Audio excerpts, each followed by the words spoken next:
Curhat Soimah berharap keadilan atas meninggalnya sang anak di PMDG. Tangis pilu Soimah tak terbendung saat membaca pernyataan dari Pondok Modern Darussalam Gontor, Ponorogo, Jawa Timur terkait penyebab kematian AM anak sulungnya. Diketahui, Pondok Modern Darussalam Gontor, Ponorogo, Jawa Timur telah mengeluarkan pernyataan resmi yang menyatakan AM, salah satu santri mereka, meninggal dunia akibat dugaan penganiayaan pada Senin 5 September 2022 malam. Didampingi pengacaranya, Titis Rahmawati, Soimah berharap mendapat keadilan atas peristiwa yang menimpa anaknya. Selama konferensi pers berlangsung, Soimah yang terus berurai air mata tak henti memegang erat tangan Rusdi, suaminya. Jelas terlihat pasangan ini saling menguatkan satu sama lain. Tak banyak kata-kata yang terucap dari bibir Soimah. Masih dengan terisak menangis, Soimah berujar menyerahkan seluruhnya proses hukum kepada tim kuasa hukumnya. Kesedihan Soimah dan keluarga manakala mereka juga terhalang biaya untuk bisa datang ke Ponorogo, Jawa Timur, tempat dugaan kekerasan terjadi.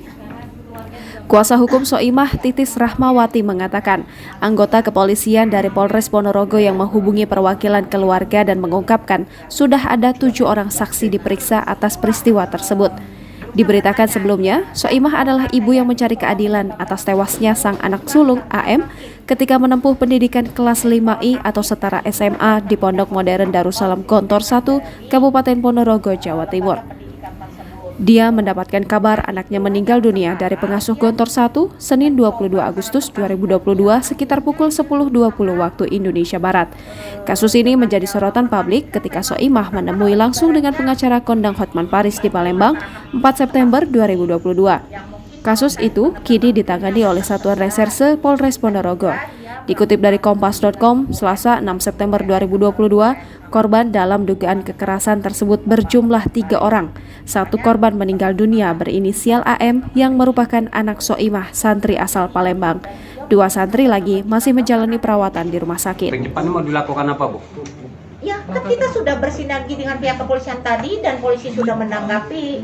Ya, saya pikir ya kita tunggu aja kerja polisi. Berarti Bu, untuk sementara ini mendalami pengakuan statement dari pihak Gontor, polisi gitu Bu ya. Betul. Untuk mendalami, dia mengakui adanya penganiayaan. Penganiayaan seperti apa nanti kita serahkan dulu ke polisi. Kalau hasilnya kurang memuaskan baru kita akan melakukan upaya lebih lanjut. Iya, betul.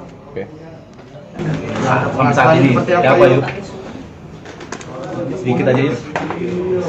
Harapannya.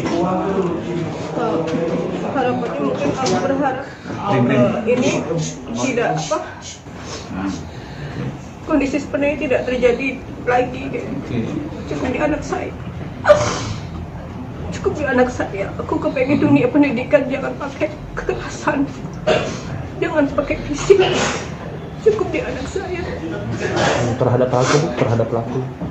Bu, harapannya terhadap Polres itu Bu, apakah? Mungkin kalau untuk proses itu kami serahkan ke pengacara itu. Kalau berangkat ke Jawa Timur untuk laporan bisa diminta dia apakah itu bersedia Bu? Saya serahkan juga nanti proses untuk pengacara. Karena kondisi saya masih shock. Jangan lupa subscribe, share, komen, dan like ya.